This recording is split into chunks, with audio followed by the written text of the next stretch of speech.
Alô, irmão de Ideal Espírita, nós que nos encontramos aqui mais uma vez nessa plataforma para a divulgação da doutrina espírita, né? Com muita satisfação, com o meu coração cheio de alegria, cheio de amor, cheio de gratidão também, que eu venho aqui para trazer mais um assunto que é abordado dentro da doutrina espírita. Mas antes de tudo, eu gostaria de mandar um grande beijo, um grande abraço aos meus irmãos de Teresa de Jesus, que aqui no momento eu estou um pouco afastado, né, de vocês, mas estou espiritualmente ligado, mentalmente ligado ainda a essa casa, a todos vocês, ok? Como manda o protocolo, nós iremos fazer a leitura da página e depois iremos fazer a prece. Ok, meus irmãos? Capítulo 88 do livro Caminho, Verdade e Vida, de Francisco Cândido Xavier, pelo Espírito Emmanuel. Velar com Jesus. E voltando para os seus discípulos, achou-os adormecidos e disse a Pedro: Então, nem uma hora pudeste velar comigo? Está em Mateus capítulo 26, versículo 40. Jesus veio à Terra acordar os homens para a vida maior. É interessante lembrar, todavia, que, em sentindo a necessidade de alguém para acompanhá-lo no supremo testemunho, não convidou seguidores tímidos ou beneficiados da véspera, e sim os discípulos conscientes das próprias obrigações. Entretanto, esses mesmos dormiram, intensificando a solidão do divino enviado. É indispensável rememoremos o texto evangélico para considerar que o Mestre continua em esforço incessante e prossegue convocando cooperadores devotados à colaboração necessária. Claro que não confia tarefas de importância fundamental a espíritos inexperientes ou ignorantes, mas é imperioso reconhecer o reduzido número daqueles que não adormecem no mundo, enquanto Jesus aguarda resultados da incumbência que lhes foi cometida. Olvidando o mandato de que são portadores, inquietam-se pela execução dos próprios desejos, a observarem em grande conta os dias rápidos que o corpo físico lhes oferece. Esquecem-se de que a vida é a eternidade e que a existência terrestre não passa simbolicamente de uma hora. Em vista disso, ao despertarem na realidade espiritual, os obreiros distraídos choram sob o látego da consciência e anseiam pelo reencontro da paz do Salvador, mas ecoam-lhes ao ouvido as palavras endereçadas a Pedro. Então, nem por uma hora pudeste velar comigo? E em verdade, se ainda não podemos permanecer com Cristo ao menos uma hora, como pretendermos a divina união para a eternidade?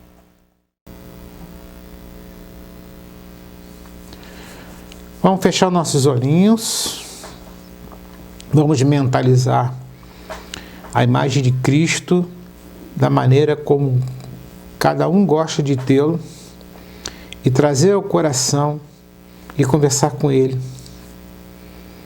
Querido Mestre Jesus, nós que encontramos mais uma vez aqui no nosso compromisso espiritual de estudar, de entender a doutrina dos Espíritos, inspirada por Ti, enviada por Ti. Pedimos, Senhor, que abençoe as nossas vidas, que abençoe a nossa casa de Teresa de Jesus, que abençoe os nossos companheiros, trabalhadores do mundo da parte material, como dos companheiros da parte espiritual.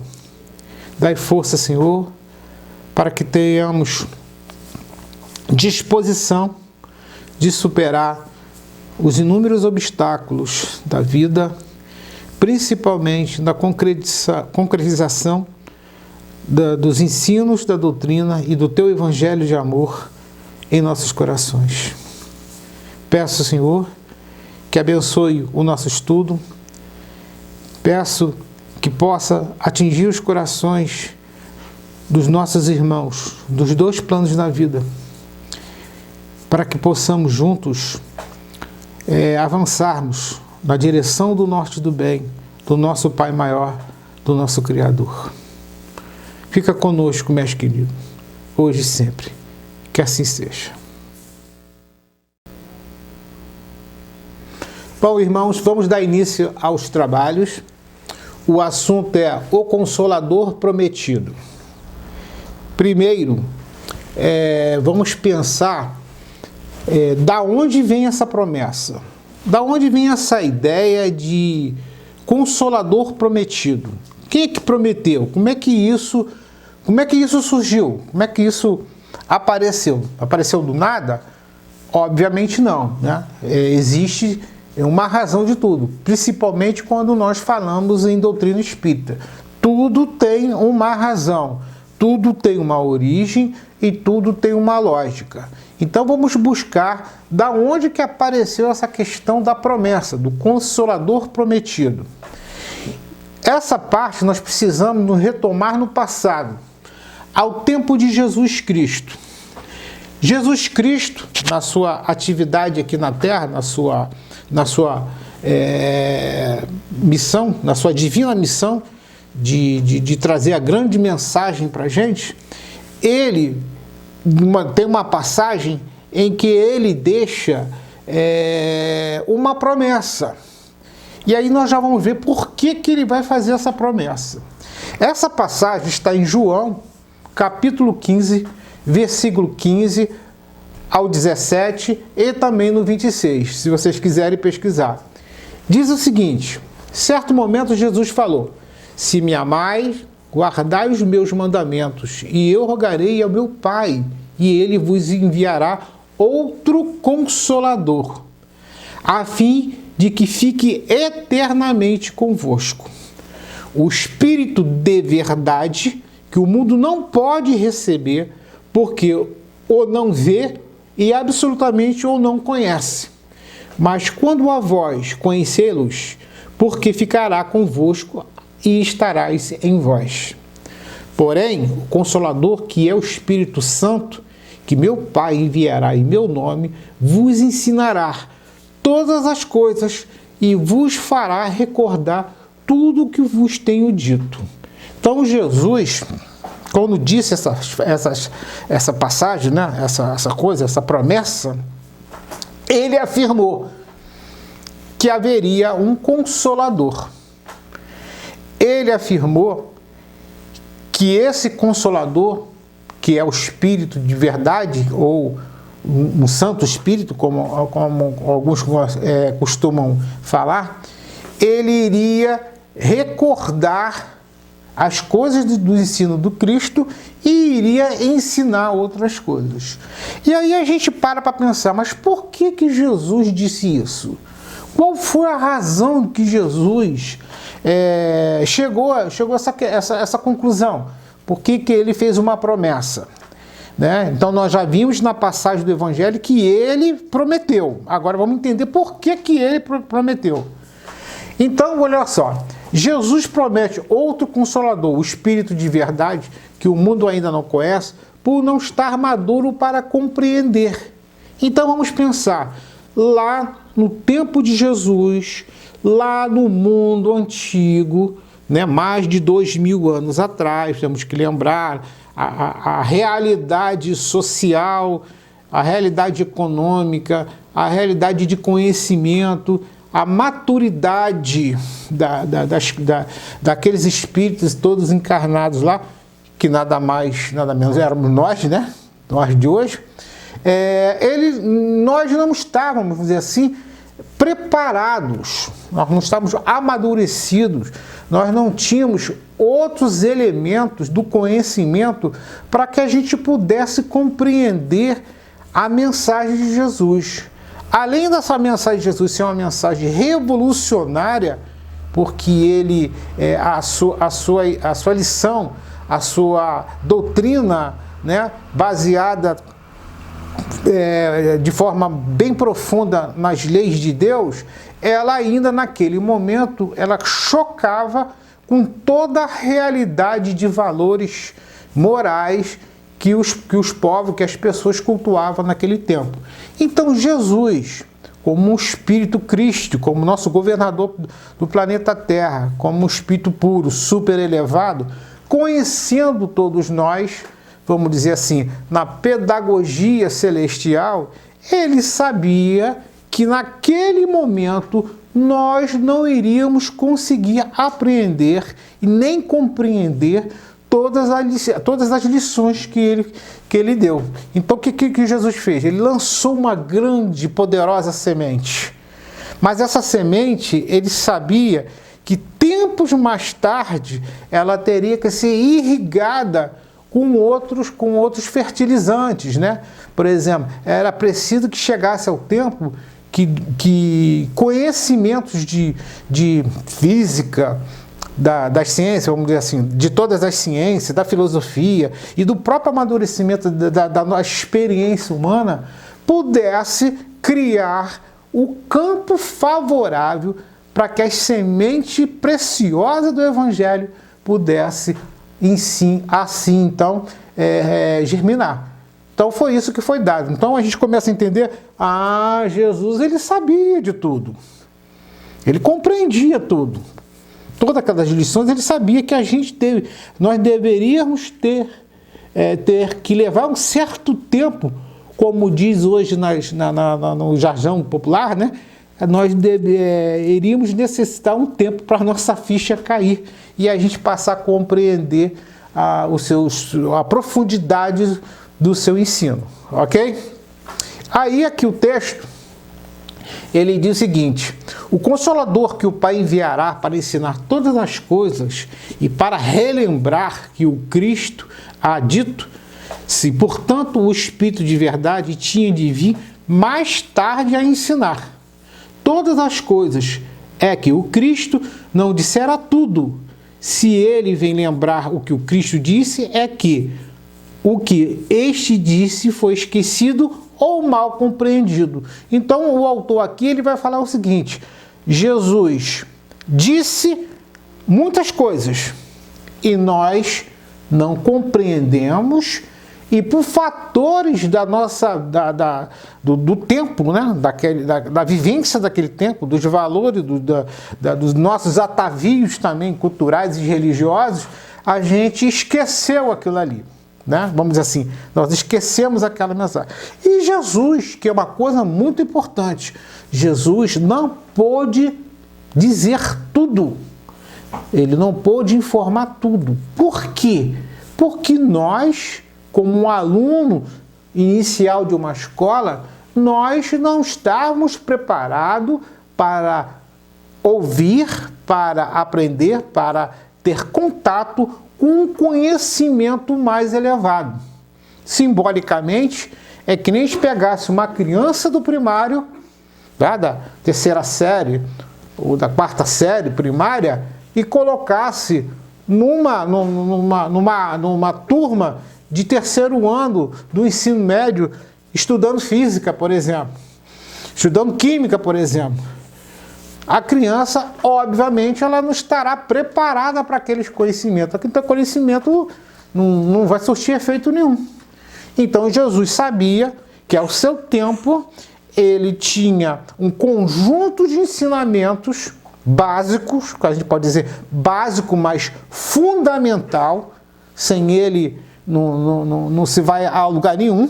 Né? Sem ele não tem elevação espiritual nenhuma, não tem amadurecimento moral nenhum, mas que outra parte dos mistérios, dos conhecimentos divinos, ainda nós não estávamos preparados. E isso teve que ser aguardado, teve que ser colocado, né, em modo de espera, aguardando a sucessão dos séculos, até que a humanidade, nós chegássemos ao ponto das condições mínimas necessárias para receber esses novos conhecimentos. Aí é que entra a história do Consolador. Aí vem esse Consolador. O Consolador, que é o Espírito de verdade, aí a gente tem que entender que é uma constelação de espíritos, né, de missionários, de trabalhadores do bem.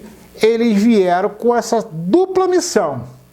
A missão de relembrar as coisas que Jesus falou e que nós não estamos aptos nem maduros para compreender aquela lição daquele dia, daqueles dias, e as novas lições, os novos conhecimentos.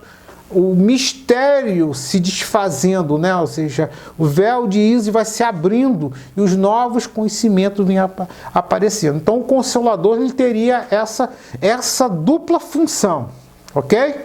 Continuando. E aí, esse Consolador, ele foi primeiro identificado e depois difundido pela personalidade do Allan Kardec. Allan Kardec, na França, né, quando ele estava no ar do trabalho dele da codificação espírita, ele descobriu, e ele foi informado pelos próprios espíritos, pelas mensagens, que a doutrina espírita seria esse Consolador prometido. Ele iria vir com essa dupla finalidade, como eu falei para vocês. Iria fazer o trabalho de relembrar, de a gente estudar, fazer a volta dos conhecimentos das coisas que foram ditas por Jesus, né? E separar as coisas certas e erradas, as coisas que foram mal interpretadas, mal escritas, adulteradas, que estão lá no Evangelho, e esse Consolador iria trazer novos conhecimentos para aumentar a perspectiva da humanidade no seu porvir, né? Ou seja, do brilhante porvir que Deus determinou para todos nós. Então o texto vai falar o seguinte: o Espiritismo vem à época predita, ou seja, o Espiritismo ele chegou na época certa, no momento certo, para cumprir essa promessa do Cristo. Ele veio no século XIX. Você sabia o que estava acontecendo no século XIX, no Ocidente, na Europa, por exemplo, aqui no nosso canto do mundo? Houve um divórcio da religião e da ciência.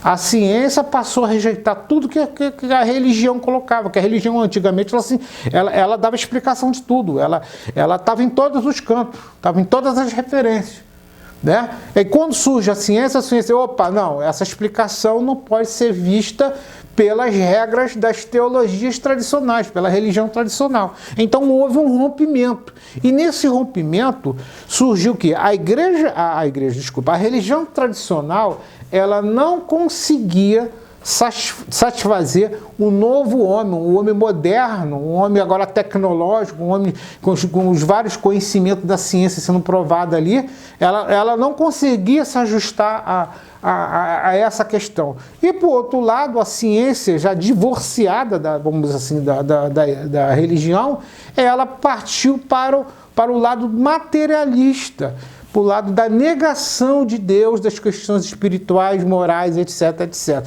Então houve esse rompimento. E aí foi necessário que viesse uma doutrina que, olha, juntasse, que desse uma nova explicação, um novo tempo para um novo homem e juntasse de novo a religião com a ciência e no meio aí a filosofia. E aí essa proposta veio com o Espiritismo. O Espiritismo veio com essa missão e, graças a Deus, brilhantemente, ele está conseguindo, né? Porque os milhões de adeptos e a influência que o Espiritismo está dando nas demais áreas prova que, paulatina, pouco a pouco, de forma até meio sutil, né? Envolvente, ele está conquistando os seus espaços. E aí o texto aqui vai continuar. Ele chama os homens à observância da lei, ensina todas as coisas, fazendo compreender que Jesus só disse por parábolas e advertiu o Cristo. Ouça os que têm ouvidos para ouvir.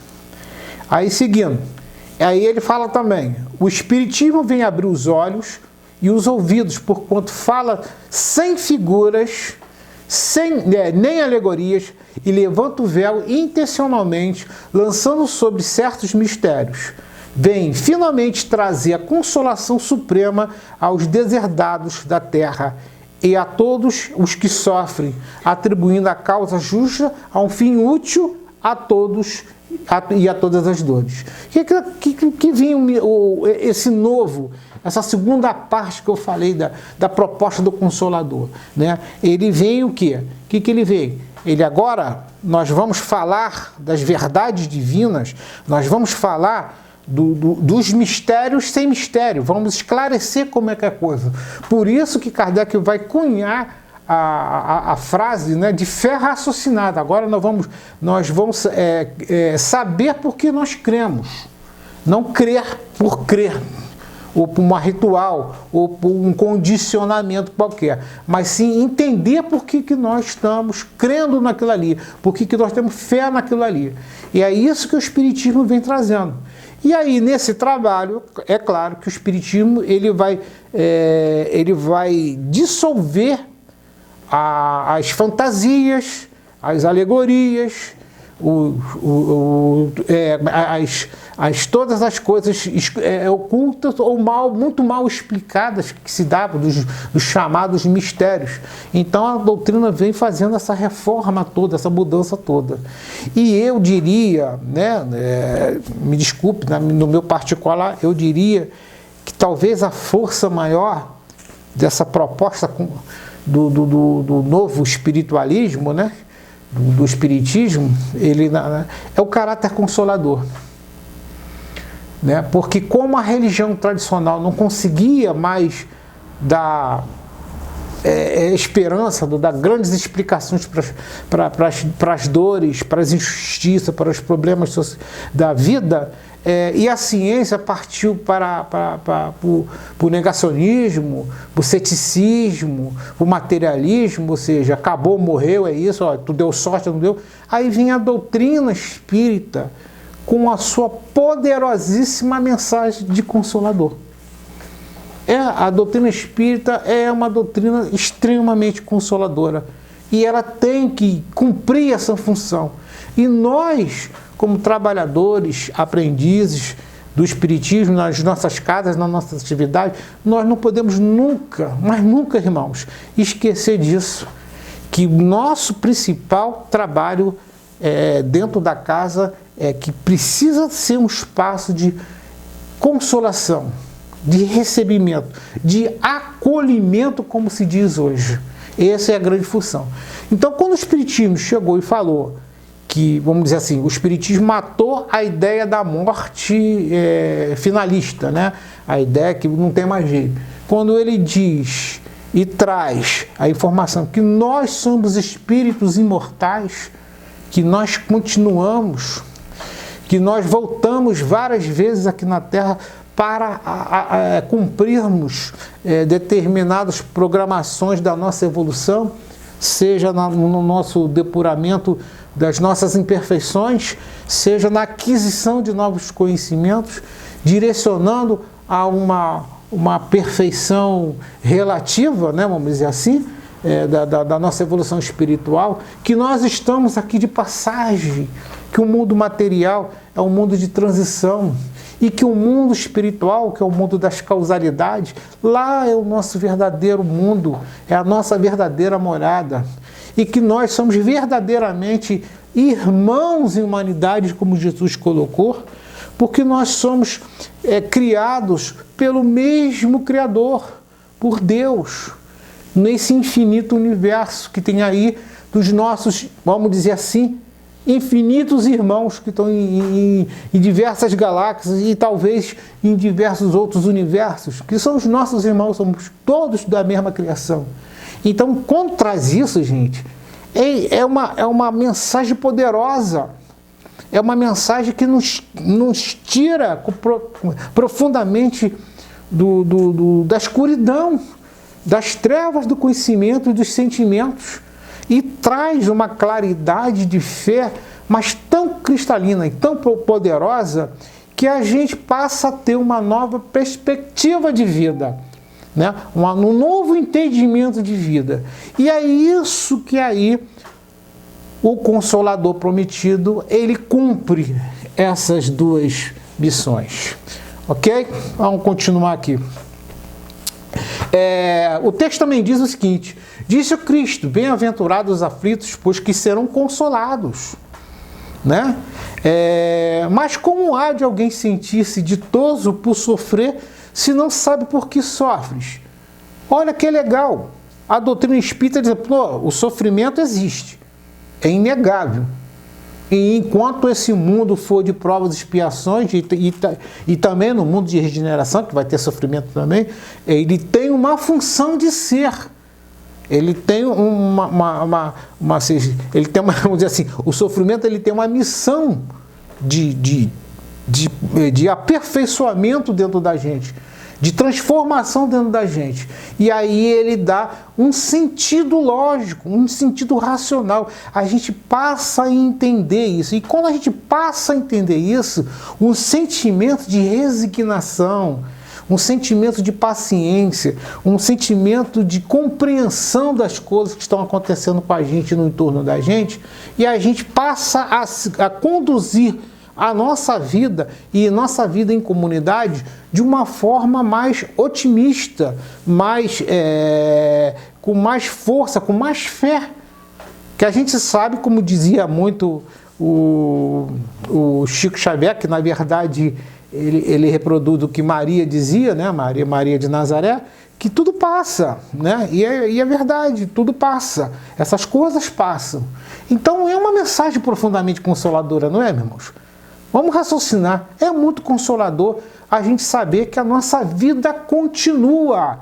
É muito consolador saber que os nossos entes queridos, nós vamos nos encontrar novamente. Eu que não tenho mais o meu pai, eu tenho essa certeza dentro de mim que um dia eu vou encontrar com meu pai novamente. E vou encontrar com aqueles que me antecederam, que tem dentro da nossa afinidade. Mas também teremos um compromisso diante da lei de justiça e de amor e de caridade, que nós vamos ter que fazer as pazes com aqueles desafetos nossos, aqueles que a gente ainda não se acertou, seja dessa vida ou seja ainda das vidas anteriores, das nossas experiências anteriores. Isso não é maravilhoso, gente? Isso é belo demais. Isso é consolação. E é isso que é a marca do Espiritismo. Por isso que ele é o Consolador prometido. E olha que eu não vejo nenhuma doutrina questionar isso. Questionar esse aspecto. Né? Vamos dizer assim, esse aspecto é muito forte dentro da doutrina espírita. E aí, continuando, ele fala: o Espiritismo mostra a causa dos sofrimentos na existência anterior e na destinação da Terra, onde o homem expia o seu passado. E o que ele está dizendo? Quando a gente está passando por um sofrimento, ou como nós trazemos um sofrimento, seja ele de saúde, seja ele da dificuldade do nosso relacionamento com as pessoas mais próximas, seja ele qual for, esse sofrimento ele tem uma razão de ser. E esse sofrimento, explica o Espiritismo, que tem as suas matrizes no passado. E aí a gente passa a compreender aquilo que Chico Xavier dizia muito, que na verdade, quando nós estamos sofrendo, passando grandes dificuldades, muitas dessas condições é que nós estamos colhendo aquilo que nós plantamos no passado. Porque a lei divina é justa, incorruptível e não tem preferência. Nós vamos colher exatamente aquilo que nós plantamos. Mas na misericórdia divina que existe também, e nessa poderosa consolação, que é uma coisa muito boa, ela também diz que nós podemos refazer a nossa seara, o nosso canteiro, a nossa plantação, né? A nossa horta, vamos dizer assim, o nosso canteiro. A gente volta para refazer aquilo ali, retirar as coisas erradas e fazer o cultivo certo das nossas experiências humanas. Isso é muito bom, né? Imagina a gente errar, ser jogado para um canto da escuridão do universo e ser totalmente abandonado por Deus, como fosse um refúgio que não tem proveito nenhum, nem para ser reciclado, vamos dizer assim, né? Mas na bondade de Deus tudo é reciclado, até nós, né? Até os nossos sentimentos, as nossas experiências são recicladas nesse processo da evolução, ok? E outra coisa, a doutrina espírita, né? Inspirada, né? Recuperando essa coisa toda do ensino de Jesus. Tem uma parte do ensino de Jesus que Jesus disse que o meu reino não é deste mundo, né? Ou seja, os sentimentos, as regras, o amor, a interação com Deus, nós aqui na Terra ainda não temos como Ele tem lá no mundo. E aí a doutrina espírita vem e dá uma explicação, dizendo que o nosso mundo, o nosso estágio escola, da escola Terra aqui, se chama provas e expiações. E como dizem os espíritos superiores na codificação, provas e expiações é quando a predominância animal maior sobre a racional, a humana, né? A parte humana da gente. Ou seja, em outra linguagem, há um predomínio maior da inferioridade do mal do que do bem. Mas isso é uma fase da evolução coletiva dos espíritos matriculados aqui na Terra, nesse estágio. E dizem as grandes, né, as grandes informações aí, que nós já estamos no final, no último capítulo, das últimas páginas desse período longo de provas e expiações. E que é a chamada transição. A transição para quê? Para o mundo de regeneração, que é uma outra fase da escola Terra, tá? Não é lindo isso? Não é belíssimo isso? Ou seja, que o mundo não vai acabar como se imagina, pelo menos agora, né? Claro que a Terra um dia ela vai deixar de existir, como diz a astronomia, a física, né? Um dia essa escola aqui fisicamente ela vai desaparecer, mas isso é muitos milhões de anos e talvez bilhões de anos mais à frente, não é agora. O Espiritismo também mostra o objetivo dos sofrimentos, apontando-os como crises salutares que produzem a cura como um meio de depuração que garante a felicidade na existência futura. Ou seja, nós não podemos, como dizem os Espíritos, nós não podemos avançar sem nenhuma pendência.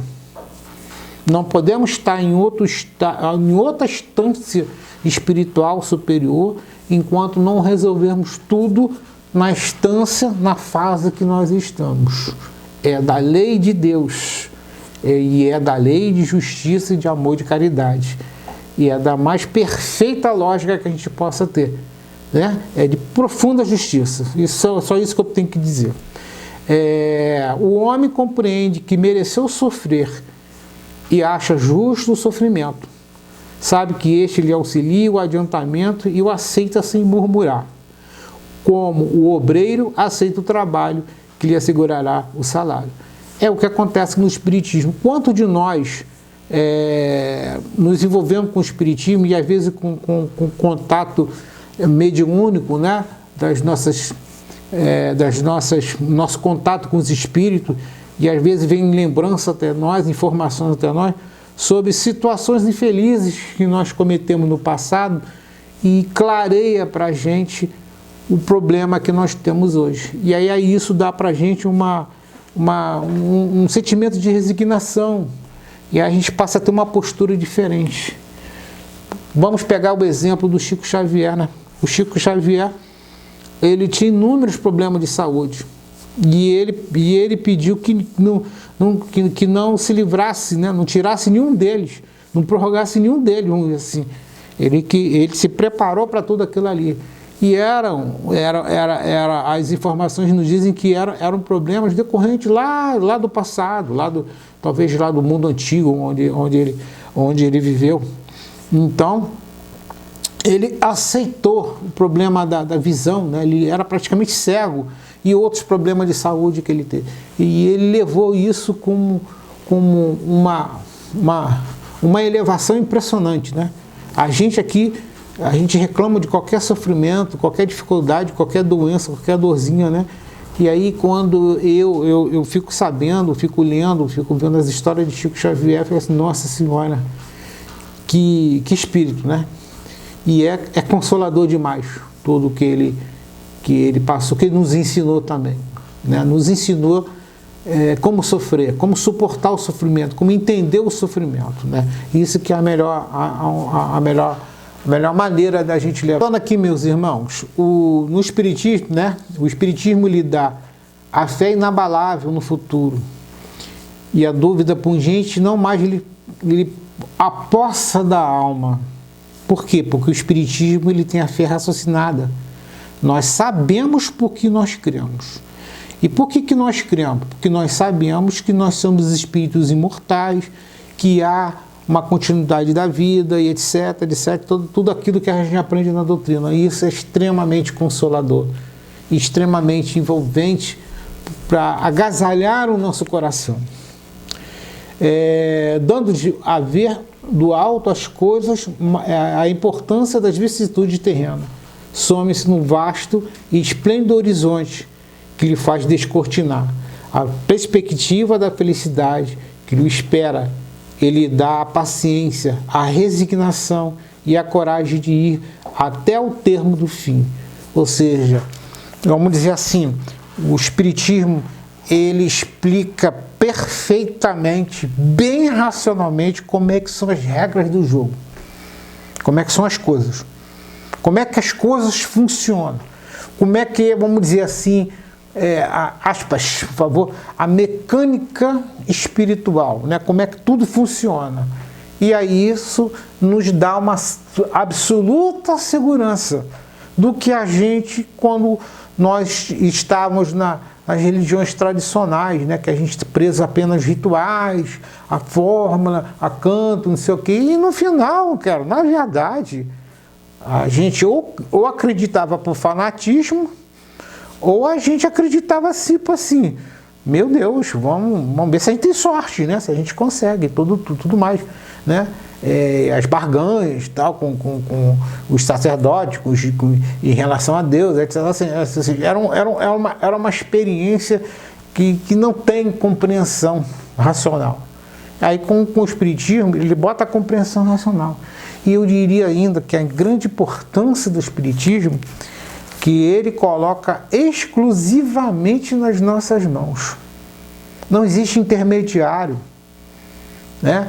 Que nós somos responsáveis por nosso destino.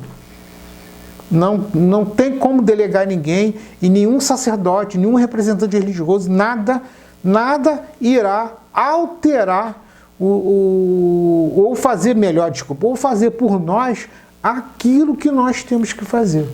O Espiritismo ele nos coloca o manto da responsabilidade. Por isso que ele, às vezes, é muito mal compreendido por diversas pessoas, e até irmãos nossos, que acabam saindo da doutrina espírita, porque não compreende esse manto da responsabilidade. Olha, é dado a responsabilidade para aquele que já está preparado para o amadurecimento, né? Para o enfrentamento ali. Não é verdade? Ou seja, porque Deus, como disse Jesus, ele não vai dar nenhum fardo, nada a mais do que a gente possa suportar, correto? Senão iria incorrer na injustiça. E aí ele fala também, assim o Espiritismo realiza o que Jesus disse do Consolador prometido. Conhecimento das coisas, fazendo que o homem saiba de onde vem, para onde vai e por que está aqui na Terra. O Espiritismo explica essa grande questão da filosofia, né? Quem somos nós, o que fazemos aqui e para onde nós vamos. E o Espiritismo vai mais além. Ele explica da onde nós viemos, o que estamos fazendo aqui e qual será o nosso destino fatal, a nossa finalidade no universo de Deus. Para onde vai, para onde na Terra, atrai para os verdadeiros princípios da lei de Deus e consola pela fé e pela esperança. como a doutrina espírita é uma doutrina de consolação, como Consolador Prometido, ela não pode deixar de ter esperança e manter na esperança. A doutrina espírita é a doutrina da esperança. Se a gente está passando maus lençóis, grandes dificuldades, grandes problemas, é esse consolo que vem todo envolvendo a todos nós, é marcado com uma linha central, que é a esperança do porvir, a esperança que tudo passa, a esperança que nós iremos nos tornar espíritos melhores. Quando eu, vou dizer assim, desculpa, só um parênteses assim, quando eu me pego num erro e vejo que aquele erro está teimoso dentro de mim, que eu tenho grande dificuldade, uma coisa que é consoladora dentro de mim, que eu fico pensando assim, eu sei que um dia isso será passado. Um dia isso não vai mais acontecer. Isso é uma esperança poderosa. Isso faz a gente seguir em frente. Eu peguei também um pedaço de uma passagem do livro No Limiar do Infinito, da Joana de Ângeles, da psicografia de Divaldo Franco, que ela destaca uma questão lá do novo espiritualismo, que ela está falando do espiritismo, que é muito interessante para nós espíritas, ou para os simpatizantes espíritas, para os estudantes do espiritismo, que é o seguinte, ela fala assim, no trecho, a mensagem original é ressaltada e poderosa de todo o texto em alto brado de amor e de advertência ao homem desatento da atualidade. As alterações não conseguem ofuscar o brilho da verdade. Declaro que se os discípulos se calarem, as pedras clamarão, afirmava Jesus no Monte das Oliveiras. Ela pegou um trecho da mensagem de Jesus no Monte das Oliveiras que encaixa perfeitamente, porque Jesus sabia o caminho que o cristianismo, o caminho que a humanidade passaria. E ele sabia que iria sofrer adulterações do Evangelho. E vamos lembrar, gente, o Evangelho, os famosos 4 Evangelhos, eles são fragmentos de texto, de carta, de mensagem. Ele não é uma história corrida, narrada, inteira. Há muitas informações, há muitos conhecimentos, há muitas experiências de Jesus no contato dos homens, naquele, pelo menos, vou falar, no período da pregação dele, dos 3 anos, porque é de 30 a 33, que nós não conhecemos. É absolutamente desconhecido para a gente. Mas os fragmentos que sobraram, como está no Caminho da Luz de Emmanuel, foram os fundamentos básicos da sua mensagem. E esses foram salvos. E aí ele diz que os túmulos, as pedras clamarão, porque no túmulo é todo colocado uma pedra, tem o nome de uma pessoa ali. Então são os espíritos. Os espíritos viriam, e vieram e vêm através da mediunidade e estão trazendo todas as notícias. E estão relembrando, estão acrescentando, estão nos esclarecendo como as coisas aconteceram. Isso é a parte número 2 que eu falo do Consolador Prometido. Ele faz essa revisão, traz para a gente as coisas que foram esquecidas, mostra para a gente as coisas que foram adulteradas e que acrescenta outras, e vem acrescentando outras maravilhosas, formando um sentido maravilhoso, lógico e racional, extremamente esperançoso para nós. Ok? Aí ela termina assim, afirmaram redarguindo aos fariseus que solicitavam que fossem silenciados os estudantes trabalhadores da Boa Nova Nascente. Vamos lembrar que depois que Jesus se faz, os discípulos de Jesus, pelo menos do 1º e 2º século, foram extremamente perseguidos. Extremamente. Quase exterminado todo ali. Se a mensagem não fosse lá para o Império Romano, para outra parte do Império Romano, para a Grécia e para Roma, provavelmente o Evangelho não teria chegado aos nossos dias, pelo menos uma análise assim linear, da realidade objetiva. Ok?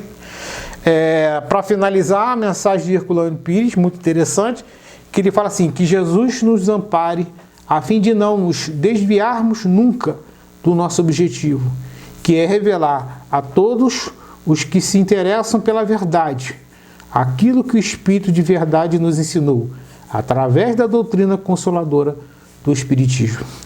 Então, meus irmãos, fecho assim essa pequena e modesta explanação aqui. Espero que eu tenha contribuído para mais um aprendizado nosso, para mais um conhecimento nosso. Lembrando que tudo que foi dito aqui, em primeiríssimo lugar, serve para mim. Ok? E com aguardo um novo encontro, uma nova conversa sobre as questões do Espiritismo.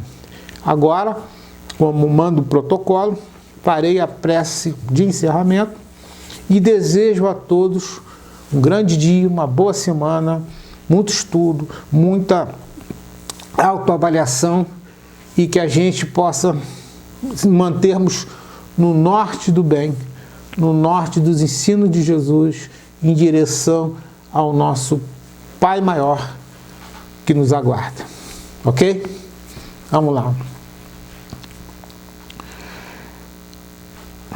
Querido Jesus, quero neste momento, Senhor, agradecer pela inspiração, agradecer por esse momento, agradecer, Senhor, pela vida, agradecer pela essa oportunidade de estar encarnado nesse momento espetacular do mundo, da transição planetária, e estar aqui, gente, estudando, falando, conversando com tantos amigos a respeito da sua doutrina, a respeito dos seus conhecimentos, fazendo a gente, Senhor, se sentirmos melhor, otimista, com essa doutrina tão consoladora, tão maravilhosa, que ela possa estar dentro de nós, a cada momento da nossa vida.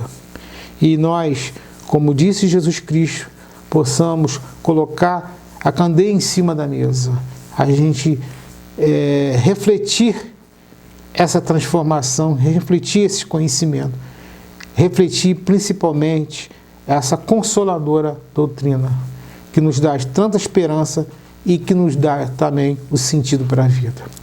Obrigado, Senhor, obrigado aos amigos da Casa de Teresa, e obrigado a todos, Senhor, que assim seja.